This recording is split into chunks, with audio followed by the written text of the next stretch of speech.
Boa tarde.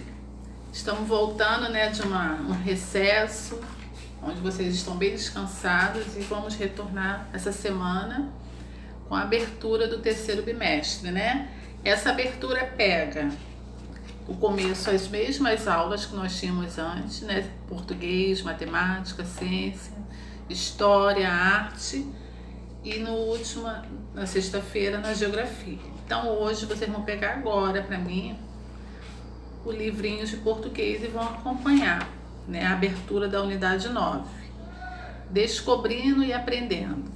Esse Descobrindo e Aprendendo fala sobre uma divulgação científica, E divulgar algo é a gente assegurar sobre o produto, sobre a qualidade, E nessa página nós vamos ler juntos, na página 4. Vamos lá, peguem o livro.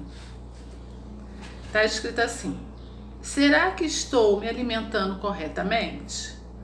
Um texto de divulgação científica tem uma função muito importante: informar ao público sobre resultado de pesquisa e de estudo realizado por especialistas.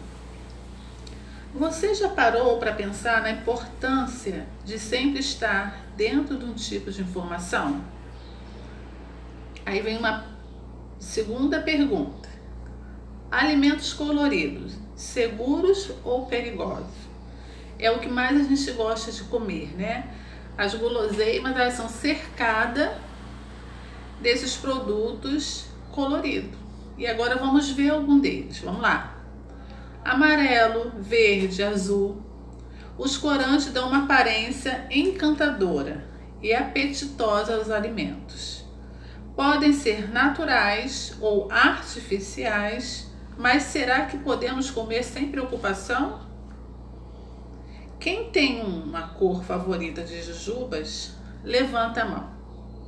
E quem resiste àquelas pastilhas coloridas recheadas de chocolate?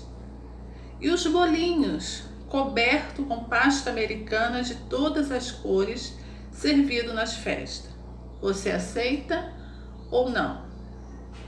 Nós, seres humanos, somos muito estimulados pela informação que recebemos através da visão, do que pelos outros 4 sentidos: audição, tato, paladar e olfato.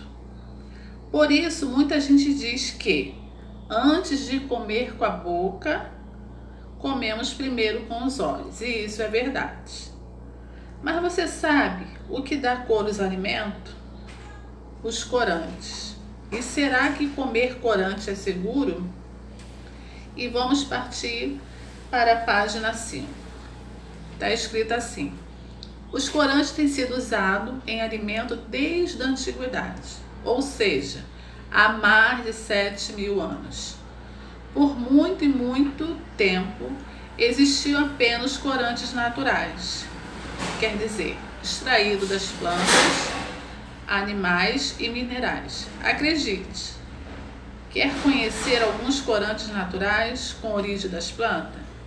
Pois tem a canela, que dá uma cor amarronzada, o urucum, uma semente de cor avermelhada, e o curi, que deixa os alimentos com uma cor amarelada. E os corantes artificiais? Nos últimos 100 anos, a indústria de alimentos avançou muito. Surgiram muitas novidades, e entre elas os corantes artificiais ou sintéticos. Eles são criados em laboratório e servem para tornar o alimento visualmente mais atraente e reforçar as cores já presentes nele. Mas por que usar corantes artificiais? As indústrias sabem que um produto sem cor fica sem graça e os consumidores não olham. Por isso, adicionam corantes para chamar a atenção, dando aquela impressão de que são bem gostosos para vender mais. Pode ou não pode? É a pergunta. Há países como a Suécia, Noruega, que não permitem qualquer tipo de corante artificial. No Brasil, são permitidos somente 11 tipos. Aqui quem diz para a indústria qual o corante pode ou não e em que quantidade é a Agência Nacional de Vigilância Sanitária, a Anvisa, né? É ela que controla a quantidade de corante usado nos produtos. Agora vamos passar para a página 6. Já está na telinha de vocês, que vocês podem acompanhar ou continuar acompanhando no livro. Na página 6 tem um jogo rápido. Professora, como é que eu vou fazer o jogo rápido? Como é que eu vou responder? Vamos seguir aqueles mesmos critérios, né? Precisamos ir ao texto, olhar, ler novamente com calma e responder as respostas. Aí no jogo rápido está assim: de acordo com a leitura do texto, alimentos coloridos, seguros ou perigosos, responda as questões. Vocês vão no texto, vão interpretar e vão responder as perguntinhas do desafio. Nós temos aqui no jogo rápido 3 perguntas do texto, tá? E vocês vão assinalar o número 3 e a 1 e a 2 é para responder. Na próxima semana nós vamos fazer essa correção também, tá? Seguindo, na próxima página, na página 7, temos um desafio, que a pergunta é: quem é o responsável pelas informações divulgadas nesse texto? Volta ao texto novamente e você vai ler no final do texto quem é o responsável e vai escrever aqui na página, tá? Em seguida, nós temos um outro texto bem pequenininho para vocês lerem e interpretar. Professor, é muita leitura, mas vocês precisam exercitar essas leituras, ler em casa com calma. Não precisa fazer nada correndo, tá? E precisam ler muito. Então vamos lá. Por que a voz do adolescente muda? Isso já está começando a acontecer, né? Vamos lá. É culpa dos hormônios que perturbam o organismo da moçada nessa fase da vida. Na adolescência, tanto os garotos quanto as meninas começam a produzir os hormônios que realçam as diferenças sexuais. Nela, aumenta a produção de estrogênio e progesterona. Nele, a testosterona explode, desenvolvendo uma série de transformações. Uma das mudanças é o crescimento da cartilagem da laringe, onde se localizam os músculos vocais que compõem a prega vocal. É a vibração dessa prega que, durante a passagem do ar que sai dos pulmões, que produz a nossa voz. Com o crescimento, a laringe, os músculos vocais muda e a voz fica mais grave, diz o especialista em ouvido, nariz e garganta, Reginaldo Raimundo, da Universidade Federal de São Paulo. Com o crescimento da cartilagem da laringe, é muito maior no corpo masculino, que só os garotos ganham nessa fase o famoso pomo de Adão, ou gogó. Antes da adolescência, as crianças de ambos os sexos têm o mesmo tamanho de laringe, o que torna as vozes bem parecidas, entre 250 e 270 da unidade verificada.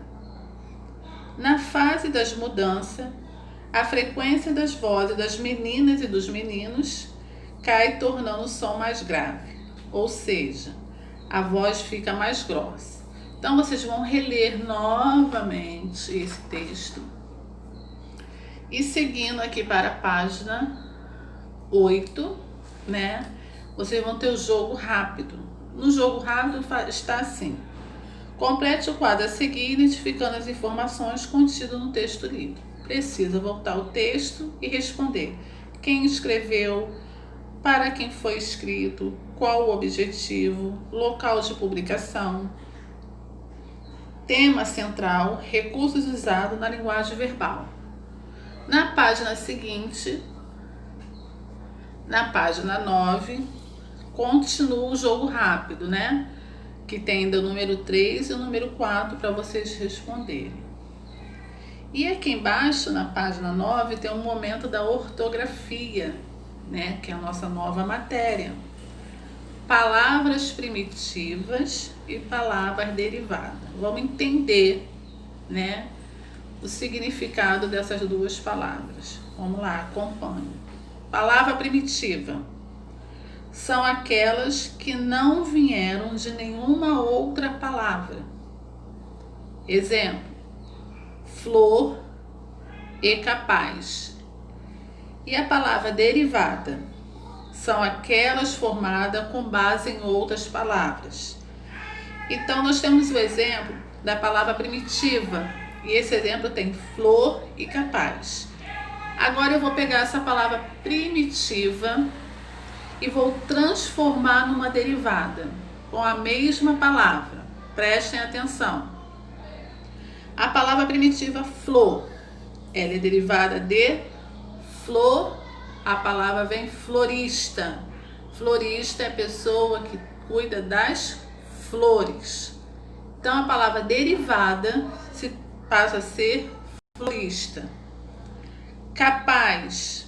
Quem é capaz, ele também é incapaz. A gente antecede uma palavrinha antes da palavra capaz, que é in. Reparem aí, incapaz, e vem de capaz.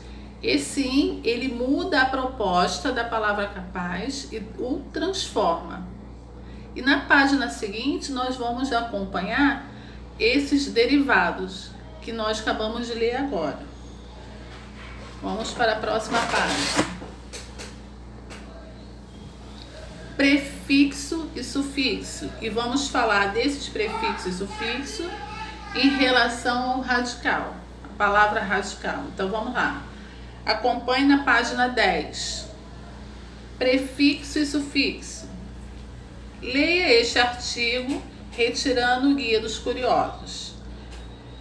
Por que os aviões não podem ser construídos com o mesmo material da caixa preta, se ela é a única coisa que sobra de um acidente aéreo?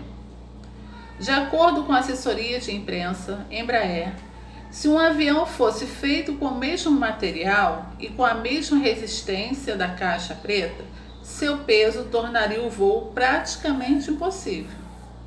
O avião é um aparelho mais pesado que o ar, mas por causa da capacidade de sustentação das asas, há limite para esse peso.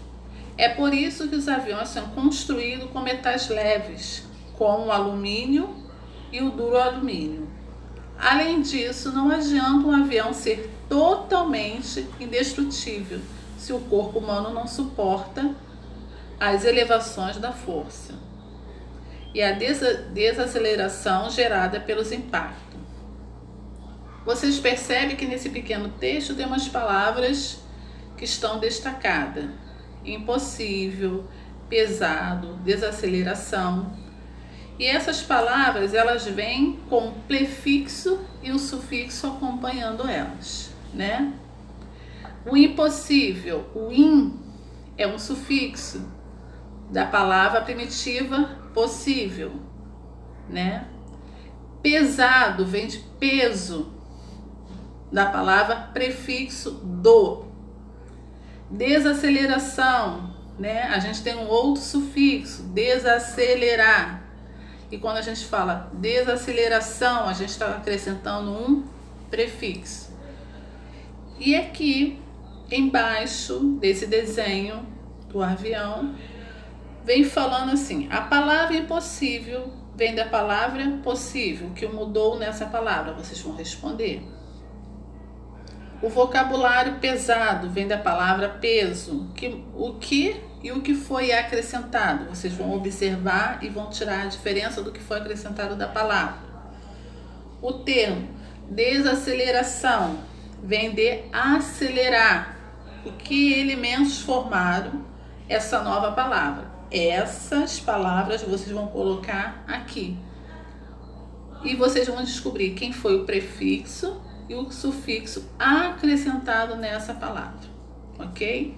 Vamos seguir para a mesma outra página, a página 11. Na página 11 nós vamos falar sobre o radical. E o radical, ele é a palavra primitiva. Então vamos lá. Toda palavra tem uma parte fundamental, aquela que contém o sentido básico dela. Trata-se do radical. O radical é a parte fundamental, é o elemento que define o significado principal do termo. Então, ele é o primitivo. A palavra primitiva é o radical. Para formar uma palavra derivada, basta acrescentar um termo radical que pode vir antes ou depois, que esse termo é o prefixo e o sufixo. Então, vamos lá no exemplo. Em leal, falamos de desleal e lealdade. Nós usamos a palavra leal e buscamos o sufixo e o prefixo nessa palavra. Transformamos uma palavra em duas derivadas. Desleal, veio a palavra des antes, e lealdade, veio dade, que foi o que acrescentou ao meu radical. Em seguida está escrito assim: em desleal, o termo des foi acrescentado antes do radical. Em lealdade, o termo dade foi acrescentado após, deu um outro significado a essa palavra. Aonde está escrito assim, prefixo, vocês vão sublinhar. E aonde está escrito radical, vocês vão sublinhar todo esse quadradinho, tá? Aonde está prefixo é o termo que aparece antes do radical. E sufixo é o termo que aparece depois. Então, eu quero que vocês sublinhem todo esse quadradinho, que ele é a melhor definição dessa matéria, tá bom? Não esqueçam. Embaixo, vocês vão ler o vocabulário e vão acrescentar se ele tem sufixo ou prefixo. Ai, professora, como é que eu vou saber isso? Você vai voltar nessa definição que eu pedi para vocês sublinharem, ler novamente e aqui vocês vão entender, tá bom? Nessa página nós temos novamente o que é verdade. Aí vocês vão ler a definição aqui sublinhada e vocês vão entender o que ele está falando e vão responder para mim. Os prefixos e sufixos são chamados de afixo. Por quê? São elementos que não estão fixos nas palavras, ou seja, eles podem ser acrescentados ou não. Isso é uma verdade. Eles não estão dentro da palavra. Eles são palavras acrescentadas para mudar a palavra primitiva e ela se torna derivado quando você acrescenta o prefixo e o sufixo. Embaixo tem um jogo rápido, que é para vocês pegarem as palavras acima: desigualdade, infelizmente, abraçado, descabelado e anoitecer, e vocês vão tirar o prefixo dessa palavra e vão acrescentar aqui. O radical é a própria palavra e o sufixo é o que é acrescentado também após o radical. Aí vocês vão escrever, tá? Aqui termina a nossa matéria de hoje, né? Até a página 11. Tem algumas leituras, mas essas leituras elas são super importantes para vocês fazerem. Eu preciso que vocês criem um hábito, né, de leitura, porque eu não tenho como estar muito presente com vocês. Então, se vocês leem, não leem só o livro, né, da escola.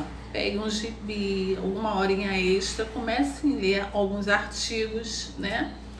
E na semana que vem a gente vai fazer toda essa correção também, tá?